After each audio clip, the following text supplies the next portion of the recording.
रांची की शूटर तारा शाहदेव के मामले में एक बड़ी खबर आ रही है। बड़ी खबर यह है, ब्रेकिंग न्यूज यह है कि रणजीत सिंह कोहली और उसकी मां को ट्रांजिट रिमांड पर भेजा गया है। तो तारा शाहदेव के मामले में पल पल गुत्थी उलझती ही चली जा रही है और इसी मसले पर अपने सहयोगी के पास भी हम लाइव जाएंगे। रजनीश शर्मा हमें बताएंगे, लेकिन उससे पहले तारा शाहदेव के पास में हम चलते हैं। तारा शाहदेव हमारे साथ लाइव मौजूद है।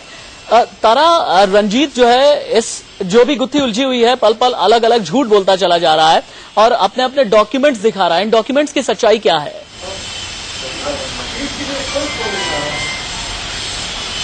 जो भी है आप लोगों के सामने है, जो वो डॉक्यूमेंट्स पेश कर रहा है वो तो मैंने पहले ही बोल रखा है कि रणजीत सिंह कोहली के नाम से वो सब कुछ सामने रहता है सबके। जो जांच की बात वो है जो रकीबुल खान साहब के नाम से वो जो कभी सामने नहीं आया। आज जो मैं सामने आई उसके बाद आप लोगों को ये बात सामने समझ आई होगी कि किस तरीके से किस हद तक ये झूठ बोल रहा है और भाग रहा, क्यों भाग रहा था इतने दिनों तक। रंजीत का यह भी कहना है कि मैं पिछले 6-7 सालों से नमाज पढ़ रहा था लेकिन धर्म परिवर्तन नहीं किया। इसके बारे में क्या आपको भी कुछ इसी तरीके से बताया था? ये चीज जो अभी न्यूज में जैसा मैंने भी सुना है, ये तो कल रात तक ये इंसान कह रहा था कि मैं पूरे तरीके से सिख हूँ, मैं मुस्लिम धर्म से मेरा कोई लेना देना नहीं है। आज सुबह अरेस्ट होने के बाद वो कहता है मैं 7 साल से नमाज पढ़ रहा था लेकिन मैंने कबूल नहीं किया। तो देख लो अगले 7 घंटे में वो भी हो जाएगा सामने, जिस तरीके से बातें सामने आ रही है। रंजीत ने बताया है कि उसकी मां मुस्लिम थी, उसका नाम कौसर था। शादी के बाद उसने हिंदू धर्म अपनाया, नाम कौशल्या रखा, मगर पिता की मौत के बाद मां ने दोबारा इस्लाम कबूल कर लिया। इस बात में कितना सच है?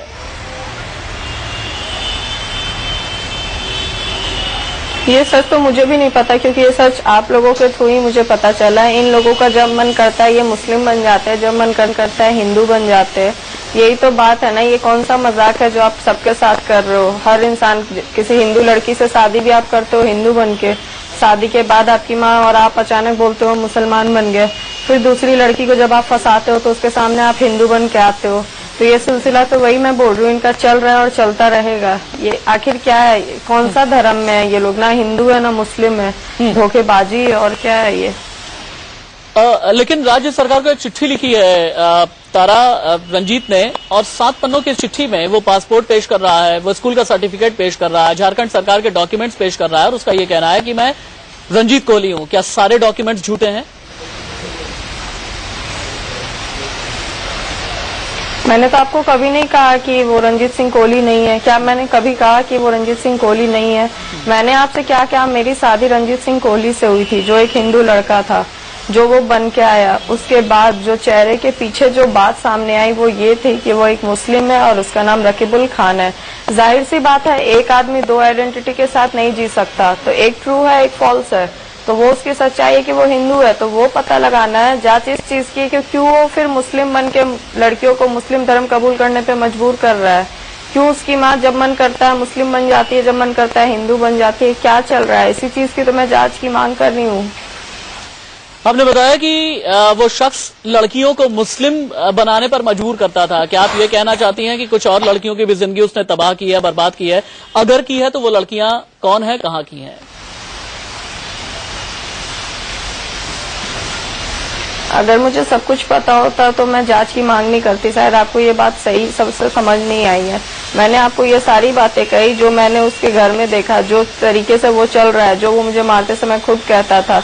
बहुत सी बातें सामने आ रही है। आज जैसे एक वीडियो आपके सामने आया होगा, वैसी कई बातें और भी है जो समय आते सामने आ जाएगी कि ये पहले इसने क्या क्या किया है और आगे इसके क्या क्या प्लान थे। जब आप लोगों की शादी तय हो रही थी, कभी क्या रणजीत सिंह कोहली ने यह बताया कि उसका रुझान किसी और धर्म की तरफ है?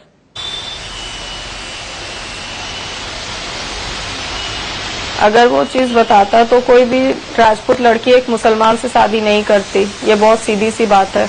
उसने कभी ये नहीं कहा कि मेरा कुछ ऐसा है या फिर मैं इस धर्म को मानता हूँ या कुछ भी। उसने बहुत ही अच्छे तरीके से एक पंजाबी खत्री राजपूत जैसा बन के वो सामने आया कि मैं हिंदू धर्म को मानता हूँ, मैं सिख हूँ, मैं ओम की पूजा करता हूँ। वो सब समझ आता है ना। अगर वो उस जरा सा हिंट भी मुझे होता तो क्या मैं उस इंसान से शादी करती? आपने ये भी आरोप लगाया हुआ है कि रणजीत सिंह कोहली जैसे लोग एक पूरा रैकेट चला रहे हैं रांची में। इस रैकेट में कौन कौन शामिल है?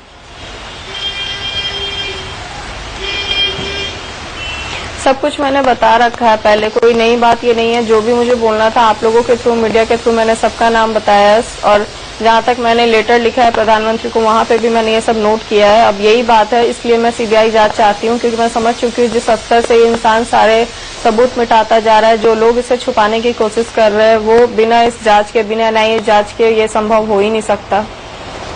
तारा, कई लोगों का सवाल यह है कि अपने हिंदू होने का सबूत रणजीत सिंह कोहली बहुत अच्छे तरीके से दे रहा है। बचपन से लेकर के आज तक ये सर्टिफिकेट दे रहा है कि मैं हिंदू हूं, मैं हिंदू हूं, मैं हिंदू हूं। तमाम सर्टिफिकेट्स वो दे चुका है, तमाम सबूत दे चुका है कि वो हिंदू है। आप ये कह रही हैं कि वो मुस्लिम है, उसके पास सबूत है, लेकिन आपके पास सबूत क्यों नहीं?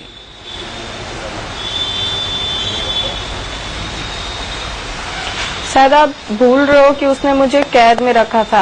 आप शायद भूल रहे हो कि वो इंसान मुझे जबरदस्ती मजबूर कर रहा था मुसलमान बनने पे।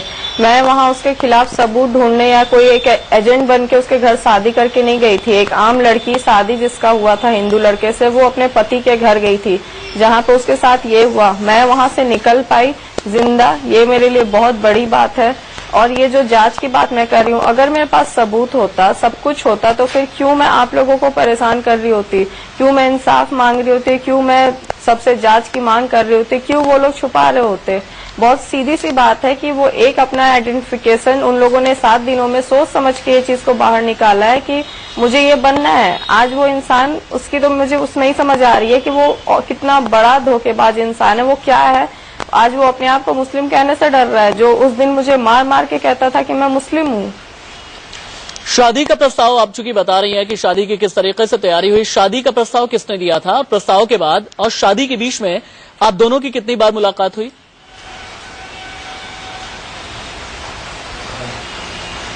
जो भी मैंने बताना था वो सब कुछ बता दिया। शादी का प्रस्ताव उसके तरफ से आया था, जो उसके मुश्ताक अहमद सर है वो भी आए थे एज उसके गार्जियन बन के। जैसा उसने बताया, उसकी माँ, जो भी मेरे परिवार वाले जो भी मिलना था, करना था, जिस तरीके से जानकारी ली जाती है वो हुई। एक लड़की शादी से पहले घूमने, मुझे नहीं लगता है किसी को भी, हमारी जैसे फैमिली है उसमें सिर्फ आपको सामने मिलाया जाता है, आप बात कीजिए। क्योंकि मैं एक शूटर हूँ, वो अक्सर उसे बात करना था, तो शूटिंग रेंज में मेरे सारे फ्रेंड लोग रहते थे, सबके सामने वो बहुत इज्जतदार तरीके से, कि जो भी एक आम बात होता है वैसे बात की जाती थी। उस तरीके से वो जो सामने आया, बस वो दिखाया ना उसने।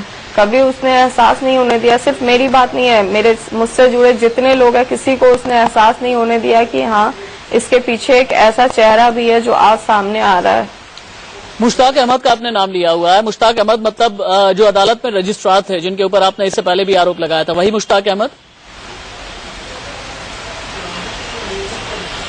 जी वही है Mushtaq Ahmed, vigilance registrar. Vigilance registrar Mushtaq Ahmed को आपका परिवार किस तरीके से जानता था?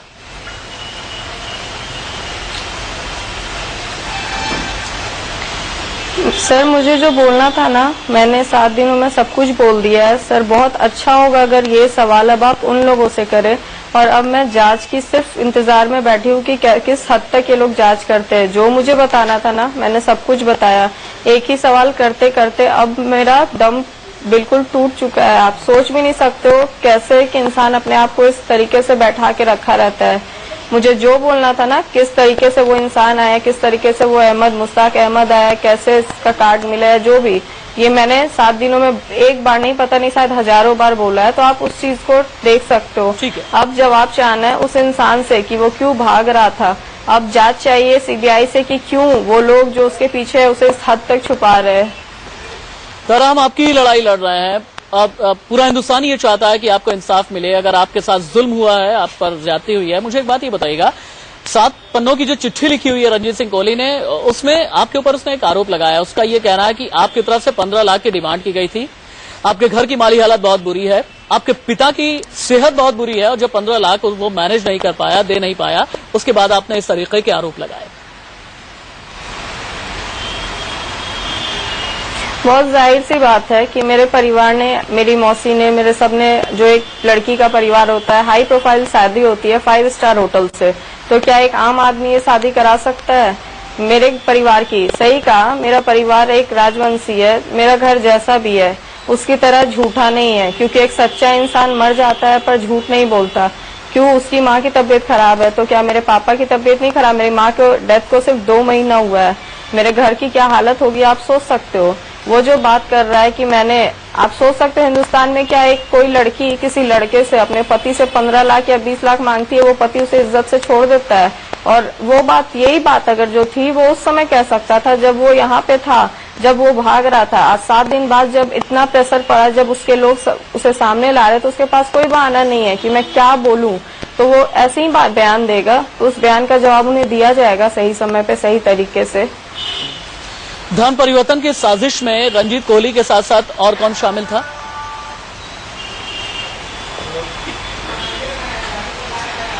मुझे सिर्फ उससे मतलब है और उसकी माँ से मतलब है। उसके साथ जिन लोगों ने साथ दिया है या उन लोगों ने उसे छुपाने की कोशिश की है, उन लोगों का नाम मैंने बता दिया है। क्यों, क्या वो लोग खुद जानते थे? मैंने बार बार इसलिए बोल रही हूँ, मुझे अगर सब कुछ पता होता तो क्या मैं पागल हूँ जो इस तरीके से जांच की मांग कर रही होती? क्यों मैं खुद नहीं आप लोग को सब बोल देती? जो मुझे जितना पता था मैंने वो सब कुछ बताया। जो मैं मदद कर सकती थी मैंने पुलिस की और उस बुनियाद पर उन लोगों ने किया। आज वो इंसान इस हद तक पहुंच गया कि हाँ ठीक है, मैं नमाज पढ़ता था। तो आप समय देखो, समय रहते ये भी वो मानेगा, नहीं मानेगा तो कहीं तो होगा सबूत, कुछ तो सबूत होगा। यही तो जांच होता है। जांच किसको कहते हैं? जो सबूत को इन लोगों ने मिटाया उसी को तो वो कहाँ से लाएंगे, क्या करेंगे, कैसे साबित करेंगे? ये मेरी प्रॉब्लम नहीं है। जो मेरी प्रॉब्लम थी वो मैंने आप लोगों को बताई। अब इसका इंसाफ क्या मिलता है, कैसे मिलता है, ये तो समय पे मैंने छोड़ दिया है। यकीनन आपको इंसाफ मिलेगा, कानून अपना काम कर रहा है। लेकिन रंजीत कोहली ने एक और आरोप लगाया हुआ है तारा, कि आपके पिता ने 15 लाख का कर्ज लिया किसी से। कर्ज जो भी, जिसने भी कर्ज लिया था, जिसने भी कर्ज दिया उन्हें, उसके बाद उसने कुछ आगे बातचीत खराब हुई और उसने गोली मार दी आपके पिता को। और उसके बाद फिर ये तमाम बातें जो है रंजीत कोहली ने बोली है। ये गोली आपके पिता के शरीर में अभी भी है, इस बात में कितनी सच्चाई है? मैं एक बात कहना चाहूंगी, जब इंसान का बुरा समय आता है ना तो सबसे पहले उसका दिमाग खराब होता है, जो वो इस इंसान का हो गया है। मेरे फादर का नाम है लाल अंबिका नाथ सहदेव, चौक लाल के नाम से पूरी रांची उन्हें जानती है। आज से 25 साल पहले या 20 साल पहले उन्हें गोली लगी थी। वो उनका पर्सनल मैटर था, पता नहीं जिस वजह से भी लगी थी उस समय। और आज के 20 साल के बाद का ये जो मैटर है, इससे कोई लेना देना उस समय का नहीं है। वो एक आपसी जिन लोगों का था, जिस गलतफहमी में जो शिकार हुए थे, वो धोखे के शिकार हुए थे।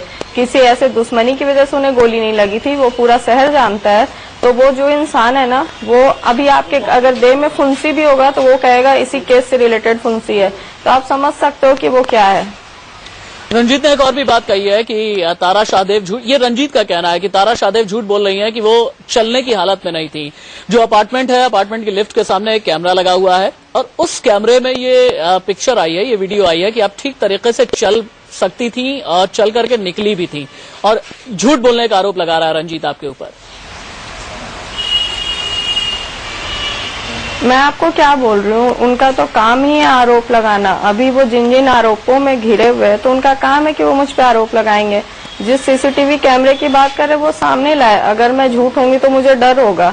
पुलिस मुझे लेके गई थी, वहां से निकाल के लाई थी महिला पुलिस, और 2 गार्ड उनके साथ में नीचे आई थी लिफ्ट में। उनके पड़ोसी सब लोग जब नीचे खड़े थे, सबसे मैंने बात की थी जिस तरीके से उन लोगों ने किया था। उसके बाद मैं सदर हॉस्पिटल गई थी। इस बीच अगर जो भी है वो सामने आएगा। मैं एडमिट हुई थी, जो भी हुआ, जो मुझे चोट है, आज तक मेरी सांसें सही से नहीं चल पा रही है उस हैवान के मारने की वजह से। तो ये बात तो उसे समय बताएगा कि दर्द छुपाना, दर्द झेलना और असल में दर्द क्या होता है। तो आपसे मेरी गुजारिश है कि आप रहें, आपके साथ कुछ और भी बातें करनी है। और जैसा कि मैं बार बार कह रहा हूं कि पूरा हिंदुस्तान ये चाहता है कि आपको इंसाफ मिले, जरूर मिले और जल्दी मिले। वक्त ब्रेक का हो चला है, लेकिन सवाल बहुत बड़ा यह है कि रंजीत सिंह कोहली या रकीबुल हसन, ये बहुत बड़ा सवाल है। दूसरी बात यह है कि रंजीत के पास सबूत है लेकिन तारा के पास आरोप है। वक्त ब्रेक का हो चला है। इंडिया न्यूज पर लव जिहाद का राज खुल रहा है। हमारे साथ तारा शाहदेव मौजूद है। तारा शाहदेव के पास में हम चलेंगे सीधे रांची, लेकिन उससे पहले हम तस्वीरें दिखाते हैं। ये देखिए, रंजीत उर्फ रकीबुल की तस्वीरें, दिल्ली के द्वारका कोर्ट से लाइव ये तस्वीरें हैं, जब उसे पेशी के लिए ले आया गया। 3 दिन के ट्रांजिट रिमांड पर भेजा गया है रकीबुल और उसकी मां को। रकीबुल की भी तस्वीर हम आपको दिखा रहे हैं और उसकी मां, ये देखिए 2 तस्वीरें आप देख सकते हैं। रंजीत उर्फ रकीबुल की मां की भी तस्वीर इस वक्त आप देख सकते हैं। मेरे साथ तारा शाहदेव भी लाइव है। तारा, क्या आप वीडियो देख पा रही हैं? जी नहीं। अच्छा, वीडियो नहीं देख पा रही। तारा, मुझे ये बताइए, 9 जुलाई को आपकी शादी हुई, 9 जुलाई से लेकर के 7 जुलाई, माफ कीजिएगा, 7 जुलाई से लेकर के 19 अगस्त तक और कितना टॉर्चर इस इंसान से झेला आपने?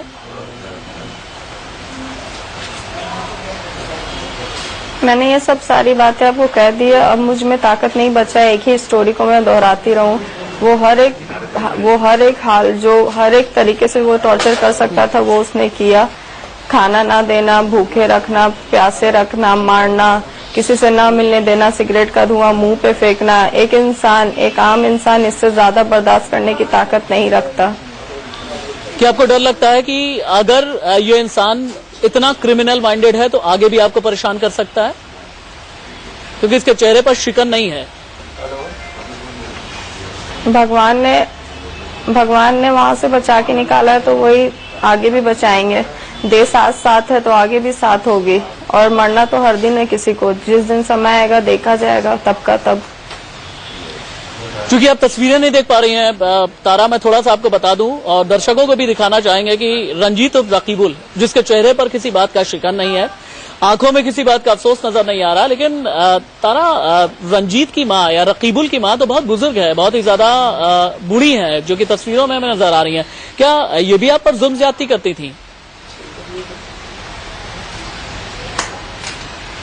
बीड़ी पी के किसी ऐसे इंसान पे मुंह पे धुआं फेंकना, जो इंसान सांस नहीं ले पा रहा, एक बेटे से बच के अगर एक माँ के पास कोई बचने आता है तो वो थप्पड़ मार के वापस उस दरिंदे के पास भेज देती है। खाना मांगो तो उसे बंद कर दिया जाता है। तो एक बेचारी बूढ़ी औरत इससे ज्यादा टॉर्चर नहीं कर पाएंगी। मैं समझ रही हूँ, 80 साल की बूढ़ी है वो बेचारी, तो बहुत बेचारी है सच में वो। चलिए तारा, बहुत शुक्रिया आपका हमसे बात करने के लिए। तो तारा शाहदेव हमारे साथ मौजूद है और हम उम्मीद करते हैं कि आपको इंसाफ मिले और इस मसले की जांच, इस केस की जांच फैक्चुअल तरीके से, तथ्यात्मक तरीके से आगे बढ़े। बहुत शुक्रिया आपका तारा, इंडिया न्यूज के साथ रहने के लिए, अपनी बात हमें बताने के लिए।